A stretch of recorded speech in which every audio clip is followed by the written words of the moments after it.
Hello, testing, testing, testing.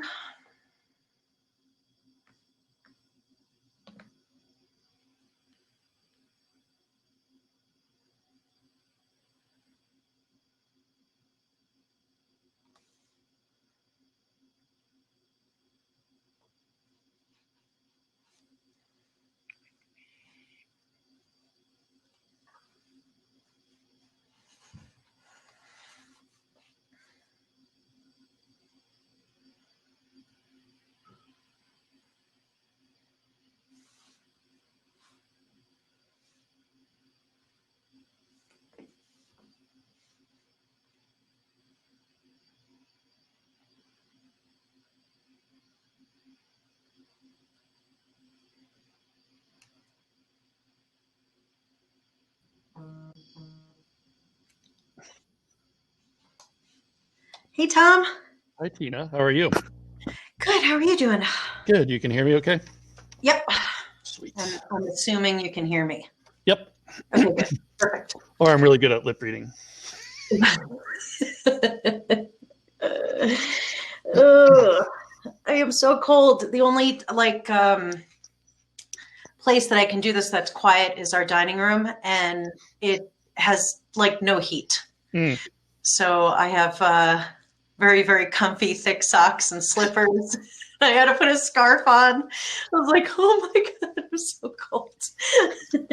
Did you guys get a lot of snow? Yeah, so we've been getting pretty good, consistent snow. I think we're due to get some more over the weekend. Sorry, I'm trying to get Stephanie to log in. Aha. We've had snow for the last 2 days. Yeah, I heard you get. I feel like the mountains in the Midwest have gotten hammered for the past little bit. Yeah. So,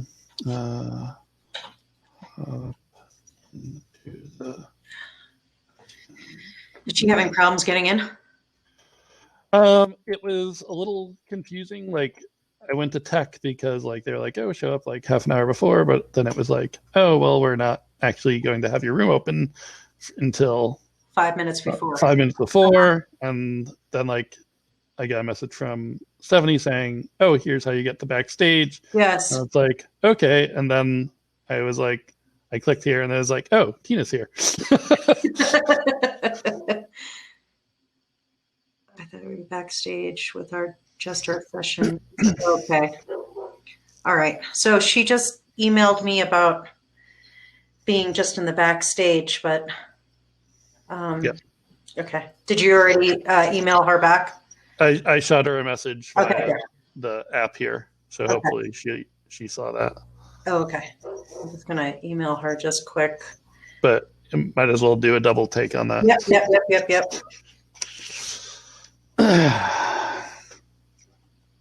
Yeah, it's been really cold here. I think our high is 29 today. Yep. Yeah, we're probably about the same, maybe even colder. We didn't walk the dogs today. It was too cold. Just be where you want to. Yeah. Well, Kate just entered the session. Oh, did she? Yeah.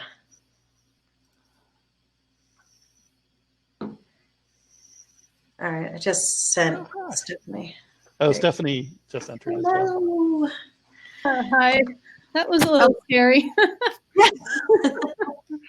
Oh my God, I'm going to not get in here. That's not cool.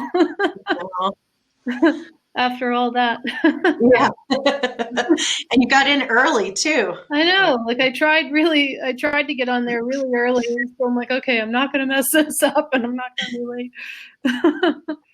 Oh, brother. Anyway. Yeah. Well, it's nice to see you two again. Yeah, thank you. So, how's it going? Good. Yeah. Crazy how long this stuff, the pandemic goes on. You just have so many interactions. It's crazy. My boyfriend's son ended up getting. Oh, wow. We had to quarantine, and thankfully we didn't get it. We only had a kind of a brief interaction with him, and he got a very mild case, thankfully, but it's just like, oh my God, how many, who have I come in contact with? And, Right. it's getting scary. You think you're being so careful, but I'm like, God, Yeah. is it not careful enough? Julia Gross just posted on Facebook about fancy food and how she was so sick afterwards. And I was like, yeah, we were all, I never got sick, but a lot of us did. And we're all calling it the fancy flu. And I tend to wonder. It could have been an early thing, especially because you had people that were traveling all over. Oh, yeah. For that. And we just got notice that they're moving the New York Fancy Food Show to September. Yes. And I'm worried the dates might interfere with BRA. Yep. Is BRA still going on? That I don't know. I mean, I think for now it's still scheduled. Yeah. I looked on the website and I didn't see anything. And I guess they already canceled Oktoberfest as like a kind of corollary event, in Munich. So, some people are thinking not, but that would be great if it were able to go on. But I don't even know if they let Americans in or what conditions they'd have with it. Yeah, definitely. That's what we'll see. I don't know about international travel, in the near future. So we'll see. I'm sure everything will have, pivoting and changing, as the, vaccines roll out and we see what kind of condition people are in. So, yeah. All right. So I guess should we start? I'm not sure if we have somebody from the conference that's going to be. No, we're self-moderating. Okay, cool. All right. All right. So for whoever's watching out there, you have Cheese Geeks talking about our experience with coping with COVID, and the pivoting our industry has had to do during the pandemic. Stephanie Ciano with World's Best Cheeses, and we're an importer and distributor, and we sell throughout the United States. We've got Tom Perry with us from Shelburne Farms in Vermont, and we have Tina Mooney from Fox and Crow Cheese Shop in Colorado. So we're trying to give a little bit of perspective from the areas of our industry for cheese. And, I can say when at the start of the pandemic, I think, in the mid-March, it was basically the shit hit the fan, that it was really a scary situation for our industry, particularly, the cheese makers, and this disconnect between food producers and getting product out to the consumers, because there was that really panic when everyone was panic shopping and going crazy at the supermarket, trying to buy weeks of supply of food, thinking they're going to be holding in and this will all blow over in a couple of weeks. But at that time, the cows are still milking, the goats are still milking, the sheep are still milking, and, cheese makers end up dumping milk. Food distributors like ourselves, we had, food coming on the water, cheese, containers full of product coming in, and with this drastic change with restaurants closing, it was really dramatic that overnight it hit, a shockwave through our industry, basically, that, people were losing, 50, 60, 75% of their business overnight, that these restaurants were hit so hard. For ourselves, we end up donating $50,000 within the first month to the food banks in New York. So it was really, a dramatic change, and we, as a food distributor, we're trying to help the cheese makers that we worked with. The stores weren't sure what they were going to be doing, as the rules changed. A lot of the retail shops, they're considered essential workers, that we still, people still need to eat. And while, other shops were closed, the food shops were open. but they're thinking, how do I keep my employees safe? How do we keep our customers safe, and having to make changes to get their shops ready to accommodate the new circumstances. So it really was a big deal in our industry, trying to move forward and to find a path going forward in that. So for ourselves, we, with the initial shock, we were trying to work with the cheesemakers that we worked with, trying to get the product that they had aging in their caves out to the shops, so that the product wouldn't go to waste. I guess I'd like to turn it over to Tom, if you want to share for a minute, on your experiences with Shelburne Farms. Sure. So for us at the farm, when the pandemic hit its full strides, we were on the tail end of calving season. So we were on a break, and milk production was just a little bit lower because the cows that had just given birth were, still producing colostrum. So we weren't using as much milk for cheese production. So there wasn't as much of a panic for us at that point. And also, we are a cheddar producer, so we are making a cheese that has a longer time to age anyhow. So it was more, we were facing a panic on products that had already been cut and processed and were potentially getting close to an expiration or a best used by date. Fortunately, though, over the course of 40 years of being a cheese producer in Vermont, we built up a pretty solid infrastructure in terms of being able to switch or I guess produce smaller format cheeses, which was something that definitely became in higher demand as the pandemic wore on. We weren't selling anywhere near as many 40-pound and 10-pound pieces. We are now almost exclusively selling half-pound pieces for a good majority of the beginning of the pandemic and through the summer. And not all of our peers were fortunate enough to have that. So we felt very fortunate that we didn't have to do a lot of investment to become, I guess, more aligned with what our customers needed. And, there definitely were other cheese producers in Vermont that were dumping milk, that were having to sell their herds, that did have to make these massive alterations, that did buy cutting and wrapping equipment so that they could move product out. The thing I was worried about was, are we going to hit a wall in terms of capacity for storing and aging the cheese?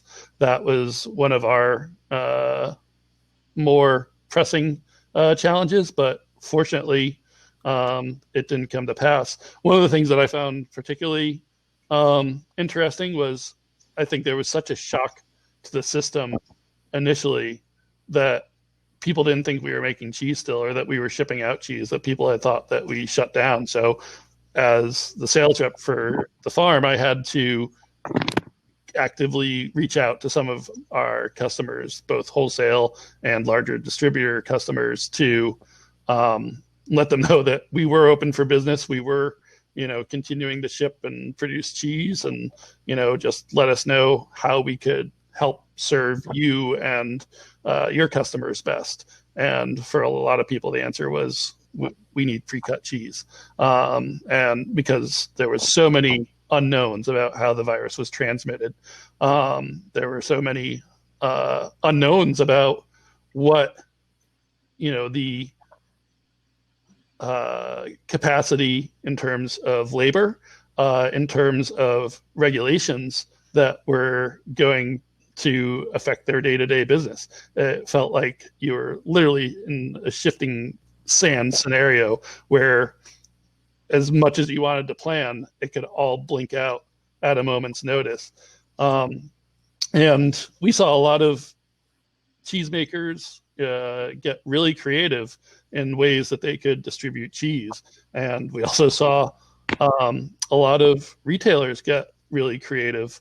And I think that now would be a great time to hand over the retail experience to Tina. Mm-hmm. And, can you share what it was like for you as we entered the pandemic, and, what changes and challenges you had to overcome? Yeah, I think that the takeaway is the unknown. We really didn't know what was going on. There was very little leadership for that, and we fortunately for us had a pretty nice nest egg after 2019 holiday season.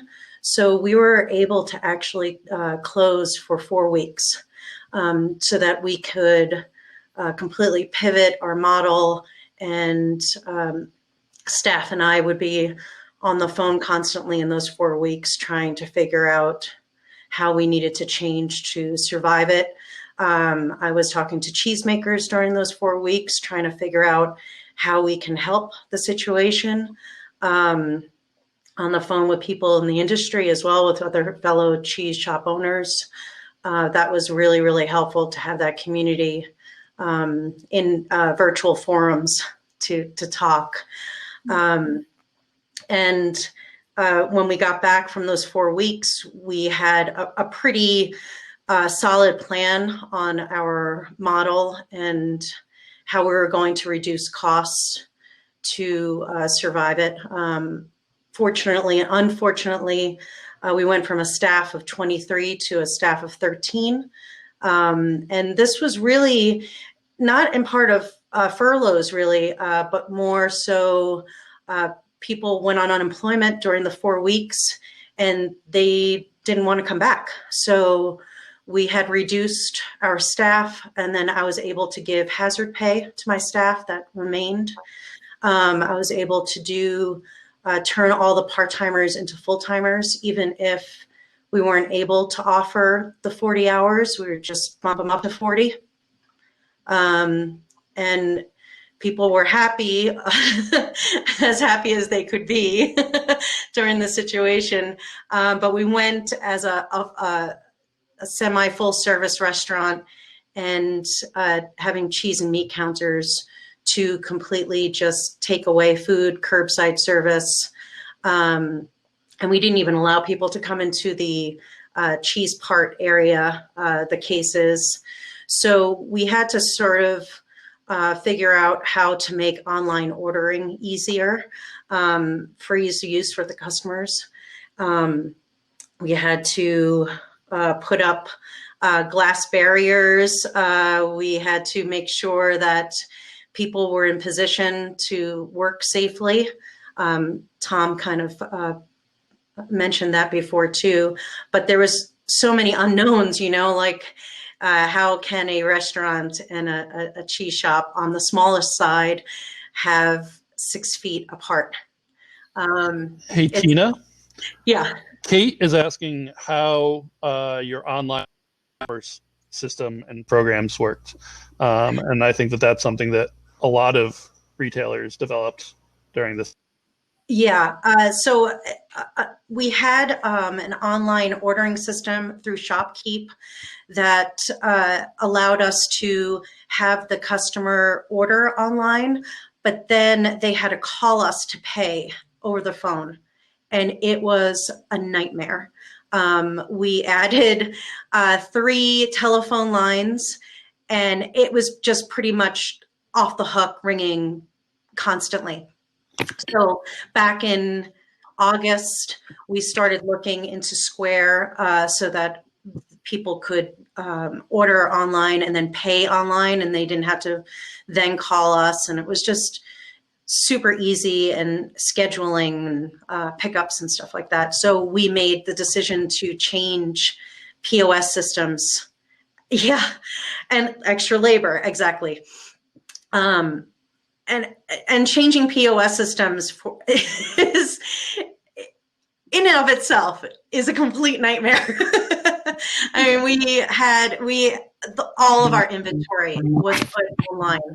So we're talking 300 plus items that had to be, put in descriptions and prices and pictures, and it took us forever to do.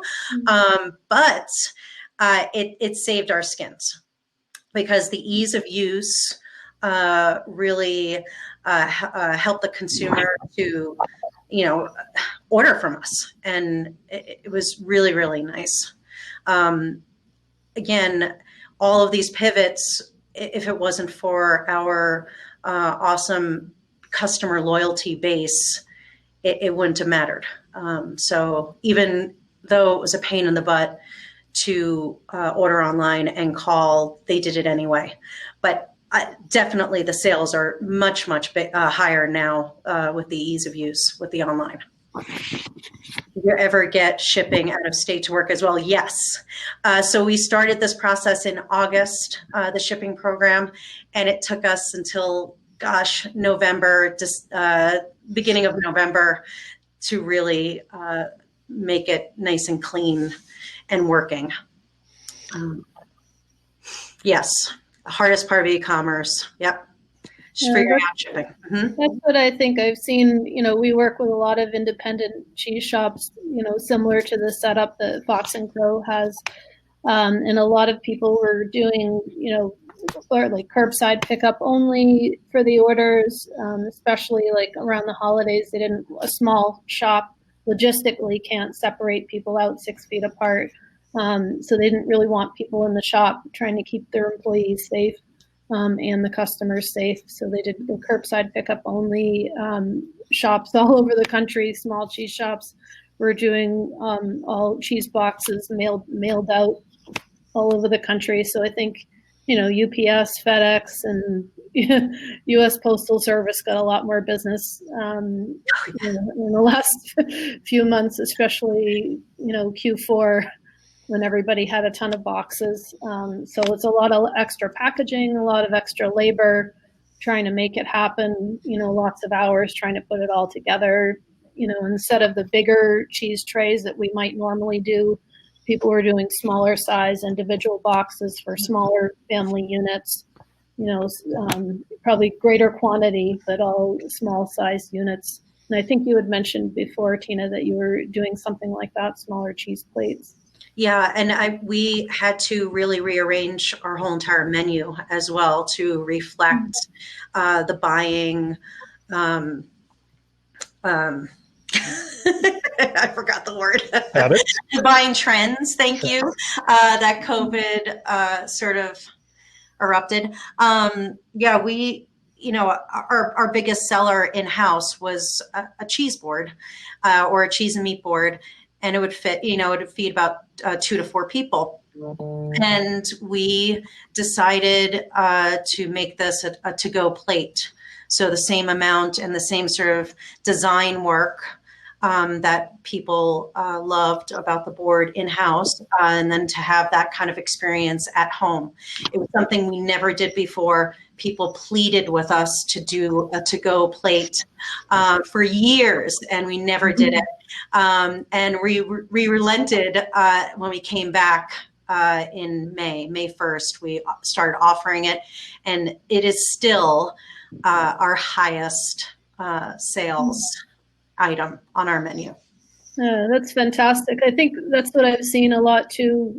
Shops like Antonelli's, based out of Austin, where this conference is based out of Austin, also did something similar where they're doing their virtual wine and cheese classes, where their local customers could go and pick up, cheese selection. It might be paired with chocolate or wine or charcuterie, and the local customers would go and pick up a box.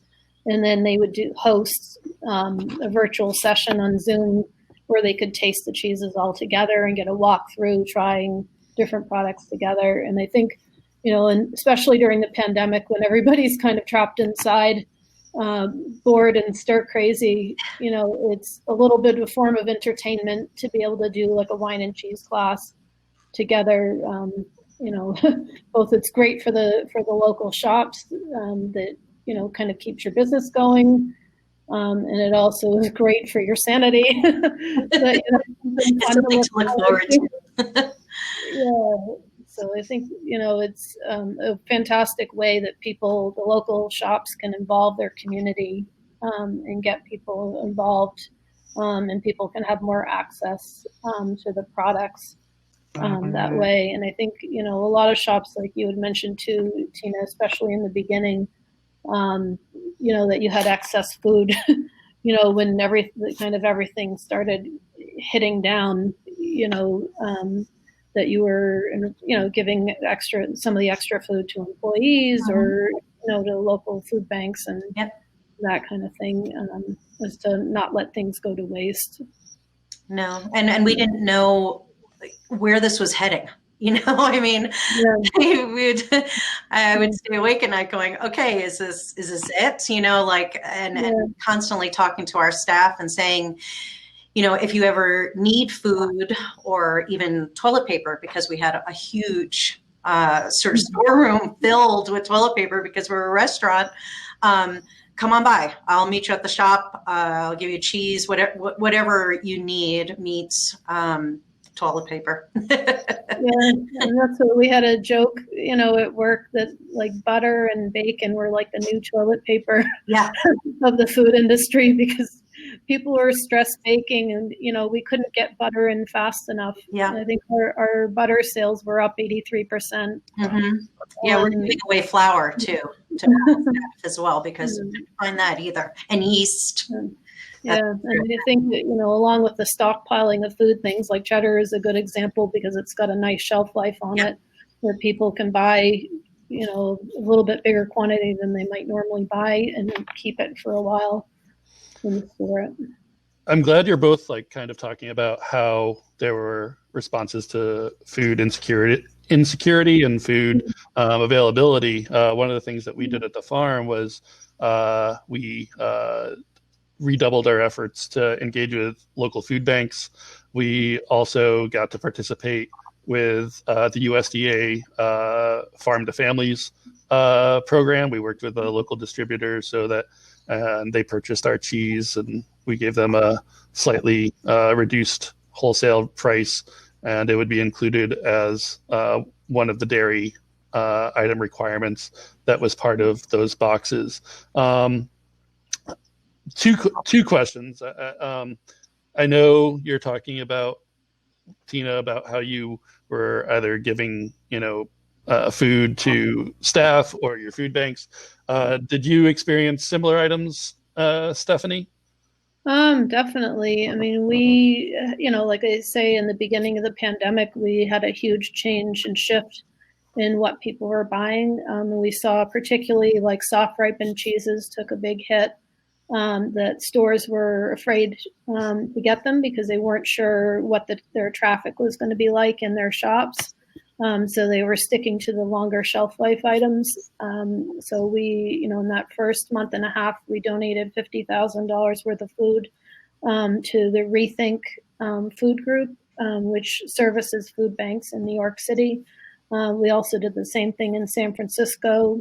And we've kind of continued to do that throughout the pandemic. So there's been additional kind of monthly donations to the food banks, because we think, in this time when you have such huge unemployment and lack of access and inequity going on, that we really, want to make the best use of the items that we're, having trouble to move through. We're continuing to make donations. To try to help, kind of the scope of the community at large, if you will, that we want to put this food to good use. When we've been trying to work with the cheesemakers that we have, but, a lot of the cheesemakers that we work with have actually pivoted their production model to be more made to order. And they've also, for the softer type cheeses, because they're afraid of having those same losses. Like, I think, it really hit everybody quite hard, and like you mentioned, Tom, too, about changing your infrastructure, that we have a lot of people that bought additional equipment to make cut and wrap machines, to do cryovac type wedges and shift to a different format of product, where people were feeling, they weren't sure if it was safe or not, like how long the germs of the virus could last on packaging. So people were trusting more in products that were, sealed I think, science has kind of proven that it wasn't as bad as they initially had expected. So people are kind of going back to the cut and wrap type cheeses. So Aaron is asking if, and this was more for Tina, and I think you addressed it in the chat, but do you think some of the new staples in the shop or warehouse will become part of your regular offerings? Or will we revert to the same old, same old? I can speak from the farm's perspective. So Shelburne Farms has a pretty multi stream revenue source. We've got the cheese, obviously. We have an inn that's open seasonally. We do many events, education. We have a store at the entrance of the farm that we call the Welcome Center. And all of those revenue streams, with the exception of the cheese sales and the revenue from the Welcome Center, all went away. Though I'm looking forward to being the star of the budget report this year. It is not something that, we want to have on a regular basis. Even though cheese sales did relatively well over the course of the year, we're still probably looking at about a $4 million budget shortfall for the organization as a whole because of that loss of revenue. But one of the bright sides is we were able to convert our kitchen that would have been used if you had come to the inn or stayed with us. You would have been able to, get lunch or dinner there, breakfast, lunch or dinner there. And we turned that into a production kitchen, and we actually started producing the food that you would have found on our menu and making it as a to-go option. So similar in the vein to, Tina and her cheese plates that, you think that, and we really don't see any sign of that stopping. At least this year, we may reevaluate once we are able to open to full capacity as an inn, and we don't necessarily have the team to make that for a to-go option, but we'll see. Are there any unusual items that you never thought you'd sell, or that you started selling that you're happy that you have as part of your rotation now? For us, it was all about sort of pre-made meals to go. So family style, which we never did before, third pans of mac, pizza kits. So pizza dough, our marinara that we make, we started selling that too. Our bacon jam that we never sold before, we started selling that. All of those things are really high sellers and will continue to be on our menu. We started making mozzarella, and it's something that we never did before. And that is also a huge, huge seller. Anything that is fresh, people want. Absolutely. Yeah, that's what I think for customer mix wise, we have, kind of large, natural chain type stores, and we have small independent, very high end type of cheese shops. And I'd say, for us, the high end cheese shops, the cut and wrap cheese never went away. That I think we're maybe unique in that because of the clientele we serve, so that, we really still did a pretty solid job with the bulk type cheeses, that stayed consistent. But we have found, where some shops that have had to cut their labor dollars, that those shops have switched to more like a Cryovac type pre-cut wedge. And I suspect a little, some of that will keep going kind of throughout the pandemic and beyond. That we have seen a little bit of a shift away. So, potentially it might differentiate the grocery store type chains and the independent cheese shops for, the independent cheese shops having more of the cut and wrap and the service aspect regarding the cheese. Erin Clancy asked if we thought that whole wheels and bulk cheese formats would make a comeback. And I would say I was actually speaking with one of my distributors the other day, and usually there's like about a month and a half between their order cycle, and it's like been reduced to 3 weeks now. And they only order 40-pound wheels or 40-pound blocks. So there is absolutely a customer base that is, wanting that, cut and wrap style of cheese and cheese service. And in regards to the customers that,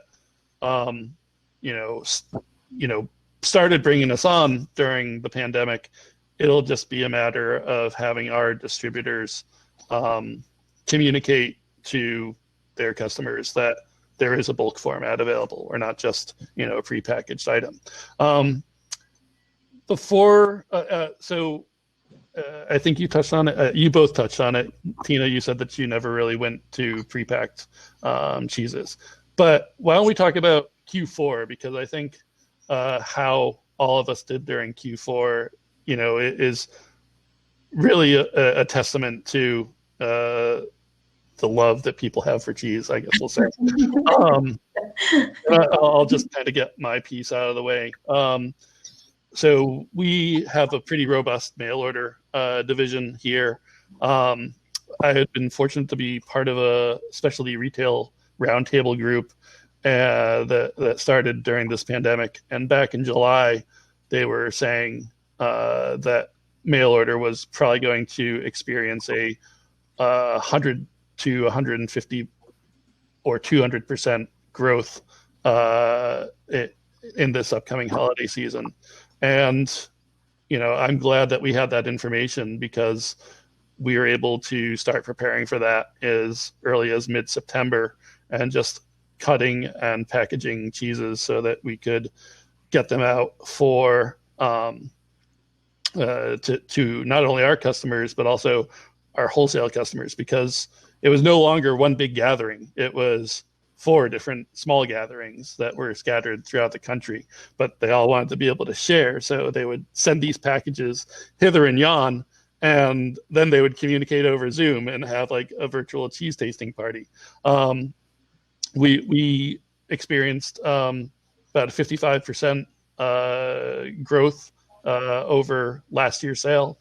So we normally do about 8,000 shipments. We did close to 13,000 this year, which is a lot. It's amazing. And I know that there are retailers like Zingerman's and DeBruno's that probably did even more than that. And, but I also know that there was, and that mail order success trickled down to the independent cheese shops that were throwing half-pound pieces of Shelburne Farms cheddar into their gift baskets. So it was just this all-consuming cycle. And we're very fortunate that we have the customer base that we do, and that we have the support from cheese shops and distributors that we do, because it really saved us organizationally.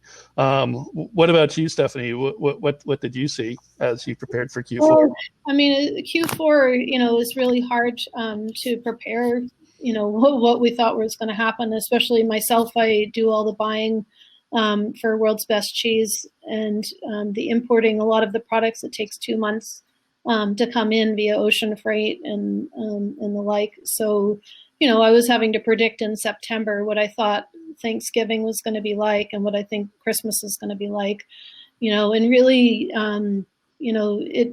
the market changed. Like, we really, in the beginning of the pandemic, we really were hit hard, and the food service industry was hit. But in the end, customers started getting into their routine of comfort in the way that they shopped, and they continued to shop more or less. It was on par with the prior year. So by the end of the year, we were more or less level sales-wise from where we had been. And we just saw a shift in our customer base, that obviously the food service and the restaurant businesses were down. But some of the retail businesses had actually seen a decent size increase in their sales. Because people weren't going out to eat at restaurants so much, and they were going and buying the nicer cheeses in the cheese shops.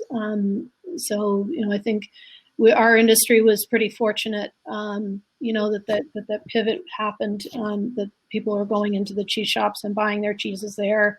And I could see on social media, I follow a lot of stores that we work with, and, like the cheese shop in Salem, would have a truck full of little boxes going out all over the country. And it made me so happy looking at that, because they're doing, curbside only and mail order business. But it made me very happy to see the resiliency of our industry, and the community really coming together and supporting their local shops, which I think is so important, that we support small businesses. So I think we're all a little bit in the same boat, that we continue to work together and support the local shops, and that kind of keeps us surviving in the industry. So it's a big deal. Yeah. So I think that's it. Tina, did you have any further on the Q4 that you saw? Yeah, we also had about the same amount of sales as Q4 in 2019, but with half the staff. So that was definitely a challenge. Also, we allowed people to come into the shop, but only one party at a time to the counter. And then we used our bistro side as a waiting area, all 8 feet apart, little groups of chairs for people, because it's cold and we didn't want them to wait online outside. Although we still had people waiting outside to get in, which is a really good thing to have happen. And then we pivoted again, and we had mongers going to the waiting area and doing sort of mobile mongering with the people waiting in the area, so that we could get them started so they didn't have to wait for a very long time. Shipping definitely helped. Our virtual classes definitely helped. People wanted to give them as presents and gifts. Sales were up because people were buying, normally for holiday, you get that, what is that piece over there? And it's like, oh, that's probably about a pound of cheese. And they're like, yeah, I'll take that. But this year it was like, well, what's that over there? We're like, well, that's a 2-pounder of cheddar or something, and they're like, I'll take that. It's like, okay. I think people this holiday special because they were home and they were, not traveling. And I think almost every weekend was, they're trying to make it really special. So it was a challenge to do those kind of sales with half the staff and with the limitations of the season. But we made it work, and we're excited for this summer and the fall, and what next holiday season is going to look like. Yeah, that's what I think. A lot of the theme was kind of small, intimate gatherings where people might have purchased a little bit more high-end stuff to enjoy at home. Kind of the small indulgences and comfort in kind of a stressful time. That I think it really, kind of made people feel better to, have a few nice things at home that they can enjoy. And I think that's what helped, our industry in particular survive. To do it that way. Yeah. So we've all pretty well covered how we coped with COVID in 2020. What are the both of you seeing or hoping for, other than a freedom from this pandemic, as we enter 2021? What have you seen? What are you hoping for? What do you expect? I mean, I think that at least the first 6 months of this year, I'm kind of expecting a little bit more of the same. And, some of the chat questions were touching on it, about social media and kind of the shifting of how, to get the message across of what you're doing, so I think we're going to see more of the same, like virtual cheese classes and, Instagram posts and Facebook posts, and trying to interact with people in a more remote way. In more direct ways from, either from the cheese shops directly or from the cheese makers and farms. interacting more directly with consumers to kind of get that disconnect gone that we saw in the beginning of the pandemic. I think that the virtually reaching out, is kind of the new wave, that we'll see a little bit more direct communication, between the shops and consumers and the cheesemakers and the consumers. And I think that's going to happen, especially at least the next 6 months, as we try to find some return to normalcy. Tina? I want to say we're looking forward to just having hope, and our customer base, as we all have been, it's been challenging. People were very tired of the situation, and there was very little light at the end of the tunnel. And I think right now I'm seeing a little bit of a change in our customer base as far as attitude is concerned. When they come in, when they're talking on the phone with us, and that's always nice.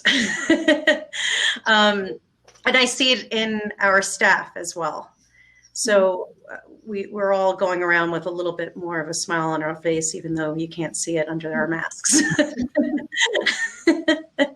But January has been January. I pretty much exactly the same sales as last year, which is kind of crazy, even actually more. So we're buying more than we have in previous Januaries. Tom sort of touched upon that as well. Usually I'm not getting another like Essex shipment in, and I'm getting more. So that's just wonderful. The victory boxes I wanted to touch on too, have really been helpful to our local cheesemakers. We have Fresh Chev and Camembert that's pretty local, and these are all fresh, soft cheeses. So that helped a lot, putting them in the victory boxes, and they've been very popular, especially with our customer base. They wanted to send them to, they're proud of the state's offerings, and they want to send them to, Oregon or whatever, to their family. Thanks, Erica.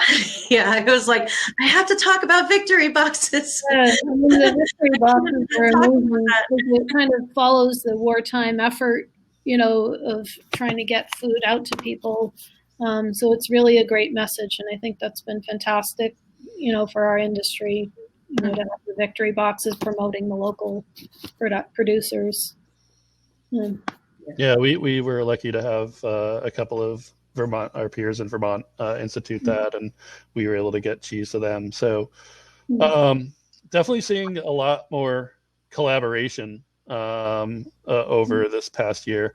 And, the thing I'm hoping doesn't go away. Well, I mean, I'd love to be back in person with people, but I do like the virtual class format. I've been able to participate in classes in, Virginia, California, Michigan, and it allows me to connect with people that I normally would see maybe once a year or once every 3 years. Where, I'm hopeful that, we now with the new administration will have a more concerted effort in ways that we're addressing this pandemic, and that will actually help in slowing down and reducing the numbers. Because I feel the one thing I really noticed was you could see the way your orders were being affected by the way that COVID was taking root in an area, and the response by the government, whether that be local or state. And it would almost be this wave. And now that they're opening up California, or they're about to open up California again, we're seeing an increase in orders in California. So it's interesting. And, I'll be very happy when things are just level and not these crazy spikes. When things are boring again. Yes. Absolutely. So do we I think we've got some questions that are worth addressing. So Kate Kirkwood from Easy Knee asked us all, do we feel that as we approach the year mark being in this pandemic that businesses are reverting to pre-COVID structures, even if there are pivots on things like item selection, expanding customer bases? And then how, the second part of that is, how are your internal practices embracing changes towards travel, safety, et cetera? I can touch on the second one. So I feel like for us, people are not yet completely reverting to pre-COVID structures, at least from what we've seen in demand. And I'll let you deal with the second half. But we have been like kind of steering people towards different age profiles that they might not have, because they want to offer variety. That's how things are pivoting for us. And in terms of internal practices, you know, we have almost a complete travel ban here in Vermont. We're very strict about where we can go, and you know what happens if you do leave the state. So if anybody is leaving the state, but unless it's for absolutely essential business, they have to quarantine for 2 weeks or get a COVID test indicating that they're negative. So there is no travel in our horizon. So we are trying to focus on events in state or activities in state, but we're definitely not going in person. We're doing a lot of video stuff. In terms of safety, you know, we instituted a good manufacturing practice like food safety plan, but it's hard to be socially distant when you're making cheese in a cheese vat or processing cheese. So, you know, our cheese team actually went out of the way and basically formed their own internal bubble so that they wouldn't, you know, potentially infect each other or anybody else on the farm. And, you know, knocking on all the wood, it's worked. And we're very proud that they've made that sacrifice to continue to be able to make a delicious and safe product. So, but, you know, there are certain things like in terms of our retail and mail order that, you know, we're probably going to continue with those changes that we made until things are able to go back to big air quotes normal. And that's I think I'm seeing the same thing as Tom. Like nobody is reverting to pre-COVID conditions yet. You know, I think it would be really premature. You know, we have stores are still being relatively conservative about, you know, adding new items into the mix, and you know, they're kind of trying to keep the course relatively steady. You know, and ourselves, we've got shifts, you know, at our warehouse and with drivers, so people aren't coming into contact with one another. And we have no travel plans for the near future. You know, maybe fancy food show in September, but nothing before that. You know, I think that people are really trying to stay safe, you know, and hopefully, you know, with the new administration taking, you know, the pandemic more seriously, you know, hopefully we'll get out of it sooner rather than later.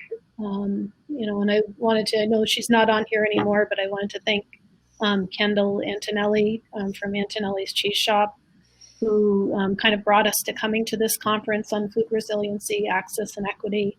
You know, that we've been trying to, you know, bring some equity also into the American Cheese Society, and are working to actively give opportunities to BIPOC people. And, you know, that's something, you know, that's not the exact topic of our conversation today. You know, the American Cheese Society is aware, you know, of the problems that we're facing in the inequity, and we're looking to actively make those changes to, you know, keep the door open and give opportunities. So thank you, Kendall, and thank you, Antonelli's Cheese. Well, we haven't also gone back to pre-COVID ways, especially with our dining, in-house dining. I know locally we are allowed 25% of in-house dining right now, but we're still not comfortable with that because we have such a small place. And really, our takeout sales have been quite robust. And then also, we're extremely lucky to have, our cheese and meat model, cut to order as well. So we're really in a unique situation that we can kind of do what we want to do and not have to expose our staff or our customers to in-house dining. We also decided not to do outdoor dining. I think we're probably the only ones in Fort Collins not doing it. But we were like, no, just environmentally, all those gas tanks, it's like, oh my God. Not to mention cost too, and such a pain in the butt to keep refilling them and stuff like that. And there are shortages now as well. So we are really in a unique position where we don't really have to go back to pre-COVID. We are talking about perhaps going back to in-house dining once we are all vaccinated, which again, we're in a unique model because we're considered a grocery. So we are in the 1B tier. We are all signed up to get vaccinated when that's allowed in Colorado. So we are hopefully looking at March, maybe April, to bring back in-house dining. But as far as what we're changing after that, kind of a funny, COVID thing. There's so many positives that came out of COVID. And one of them is our setup of the way we have our cheese shop. Most of retail items, jams and mustards and knives and stuff like that, we're kind of scattered all over the place on our bistro because we kind of like the idea of people, milling about and whatever, but that's very much not COVID. So we set up all of our retail like right around the cases. We brought in tables so that it's really separate from where we had our bistro. And we can't believe how much that's made a difference in sales for our retail items. So one thing that is definitely going to change is that we are going to keep that area the way it is. And it might take up a couple of our tables in-house, but it's worth it. So that's something that we've changed. As far as safety and travel is concerned, for us, if you are going out of state, you have to quarantine after 2 weeks. And if you're making that choice, it's going to be non-paid. And I know that sounds really harsh, but if it's not something, if it's a funeral or something like that, then we actually pay for it. But if it's just a vacation or whatever, so if it's non-essential, then they're going to have to be non-paid for 2 weeks. And we are also in our own bubble too. We're all double masked. We all try to stay away from each other when we're talking, but again, it's very, very hard in such a small space circumstance. What else about safety? There was another point there. I'm just going to look at the things: internal predator, safety, etc. Yeah. That's how our internal practices. We actually now pay for sick leave. So if you, one of our employees had a sore throat, but without a fever, and we allowed them to stay at home paid, got their COVID test, and then they came back when they were negative, but that whole process was paid. That definitely has changed, and that will continue. Paid sick leave, paid time off. The whole staff got a whole week paid holiday after Christmas because we really all needed it. And those types of things will definitely stay. Cool. Yeah, all good things. I guess the positive you learn, kind of making lemons out of lemonade, in a difficult situation with the pandemic. You kind of keep the good, and hopefully you can just shed the bad when the pandemic is over. So this is I guess, leaning back a little bit. But Erica Kubrick, sorry, Erica, of She's Sex Death, asked us how the pandemic has affected our social media and online marketing strategies, aside from just e-commerce. For us, there's been a lot more focus on activities at the farm because, in addition to being a working farm, we're also a tourist destination or a place that you can visit and engage with. And a lot of people have been missing that. A lot of people have been fortunately very responsible and not coming to Vermont. So we have been engaging as much as we can to bring Vermont to them, albeit digitally. I know that our education team, which isn't cheese so much, has engaged in a lot of digital learning platforms and are doing events similar to this so that they can share their expertise about sustainability, education, and the ecosystem of food and nature and agriculture. But it has been, we've actually done more e-commerce because for the longest time we shied away from being aggressive on that front because we're a nonprofit and we wanted to focus on the sustainability and education mission instead of buying. But because so much has changed, we needed to make people aware that you could order this to be shipped to you, or you could order this for curbside pickup. And it's been incremental education activity, both in terms of actual education and then also just informing the consumer how they can engage with the farm. Stephanie, is World's Best done a lot of more social media outreach?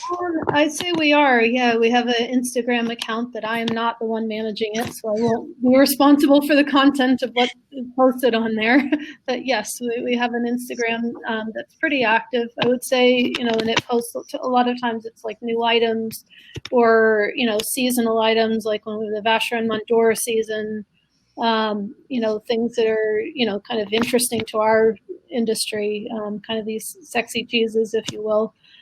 Just saying this is in-house, or we get lucky and have something looking particularly beautiful, then we post pictures of that. And for us, like for myself, for instance, like because I do work so much with the cheese makers, both in the United States and abroad, a lot of what I do is try to communicate to our sales staff by putting out, brochures and spec sheets and trying to get as many pictures and info sheets out to our sales team, so that our staff is educated and that they can pass it along to our customer base. We do a lot of what you call like holiday focused stuff. So we have Valentine's Day cheeses. We have little, goat cheeses made in the Pyrenees shaped like hearts, like with a geotrichum rind, and just like cool things. Jacques Can makes the goat cheese with dried flowers on it. That's beautiful. So we're trying to, introduce cheese where this should be part of the holiday, something to be celebrated, and something tasty and beautiful. And we're doing the same thing like, St. Patrick's Day. We're doing a lot of Artisan Irish cheeses that we're bringing over for St. Patrick's Day. And, beyond the, mass-produced block cheddar type things that you see in every supermarket. We're trying to, Ireland has lush grass year round, and make beautiful cheeses. So we're trying to get those small production products out there, and advertise that. So we make brochures, about these small production cheeses, and we send that out to our staff, and then they follow them along. They pass them all along to the customers, hopefully. So our customers will hopefully be informed of what we're doing. Yeah. So a lot of it's happening on email and social media. I think with us, we're pretty active on social media as it is, even before COVID. And I'm really careful to try to not post so much because it becomes white noise to people. But I also, on the other hand, think that people are on social media. I'll even more so during COVID than they were pre-COVID. I think the most popular thing that we've kind of added to our social media marketing is just videos of me talking about cheeses and things that are happening in-house instead of pictures. Most of my customers, they want to see me and talk. So that's been really popular.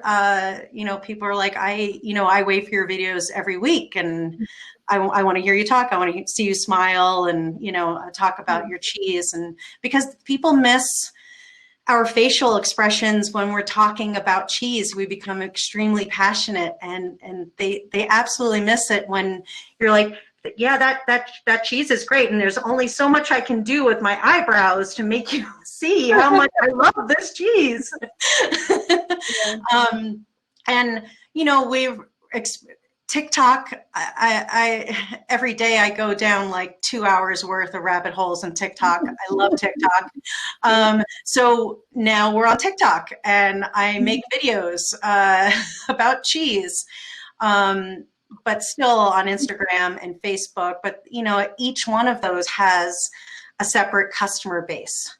So we try on Facebook, I'm doing my videos, on Instagram videos and pictures and stuff like that. And then with our, we're in a college town, so our customer base with TikTok, actually that whole thing with, it's just a Gen Z platform. Yeah. No. I have people my age and older follow me on TikTok, so it's just transcended completely. Marketing wise, we really don't do any paper ads anymore, magazine ads. We don't do that at all. Actually, we put all of the money that we usually do with paper ads to make our store frontage as beautiful as possible. So we've partnered with a florist, local florist, and really went all out this holiday season. And it was so beautiful. And my serotonin was so boosted as far as how beautiful it was. We decided to not take it down and to make it Valentine's Day themed. And I think that's just gonna keep going on. I'm like, this stuff isn't gonna leave. We're just gonna put, Easter eggs on it, So as far as marketing is concerned, that's how we've been kind of. I think that's a great idea. I mean, I think a lot of people are kind of feeling trapped in their homes and bored and like lacking stimulation, so anything you can celebrate a little bit and find some joy, kind of move from one holiday to the next, something that makes you smile a little bit, it's worth doing. Yeah. Write down my TikTok handle. Yeah. Oh, your mic is off, Tom. Oh, you're on mute. I was muted. Good eye, Stephanie. Time, and I was going to say, Erica wanted to know your TikTok handle, Tina. And you wrote it in there. Thank you. If there are any last questions, I know Aaron asked if we were seeing more opens on things like newsletters. I don't handle that, but based off of the response that we were getting during the pandemic, when we added like special packages that like had free shipping, which is very rare for us to do, we would see an almost immediate response. And more recently, we put out a recipe for a smoked cheddar dip that is made at the inn and available through our welcome center, which does not ship. And people were calling us to ask how they could order it. And I was like, well, you need to call another department. So I guess that we've been seeing an increase in eyes on newsletters. How about Stephanie, Tina? Yeah, the same. We do a monthly flyer where we do promotions every month, and we do both printing it, and we also send it out via email. And I think we're getting more reaction. Like normally we have an in-person food show that we do in New York and also in San Francisco. that couldn't happen this year. So this year we did what we call the virtual food show, and we put a flyer together for it with deals on that. And, I'd say we had a pretty decent following of customers participating in the virtual show. We had cheesemakers make videos talking about their cheeses in production and showing pictures of their farms, and it was a great way to have, seeing a farm in Italy and, England and France and kind of all over the world, seeing a little video, Rodolphe Lemonnier or whoever, people in our industry, that it was kind of cool to have this global connection, that you could see the farms and see their production.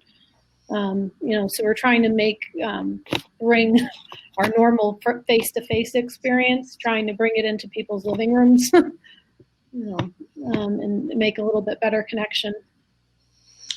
We don't have a newsletter, but when I do post recipes or links to recipes on social media, I'm definitely seeing the results of that through the shop. People coming in and going, I saw your video and I saw this recipe, I saw this picture, what kind of, what cheeses do I need for that?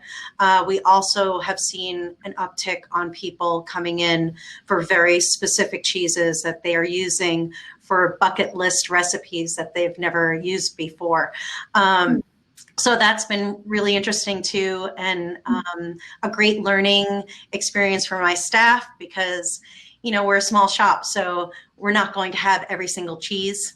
So they've pivoted and have tried to come up with a different cheese, or we've been calling Whole Foods or the other local cheese shop in our area, or even King Soopers to see if they have that specific cheese. So we've been really trying to help them achieve that bucket list recipe goal that they've had, and they've definitely been very happy with that and appreciative with that help.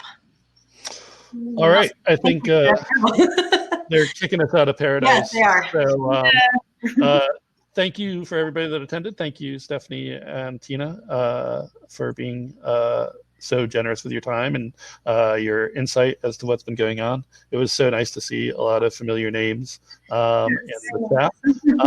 And, I think we all, three of us, really want to see all of you live and in person. Yeah, really love and miss our cheese peeps for sure. Yeah, I don't want to think about it too much because I'll start to cry. Well, thank you guys. Virtual event here and there is very nice. Yes. So thank you guys. And they said we could move our way back to the stage for the fireside discussion. Okay. All right. Okay. All right. Thank you. Go ahead. Okay. Thank you. Thank you. Bye. Thanks.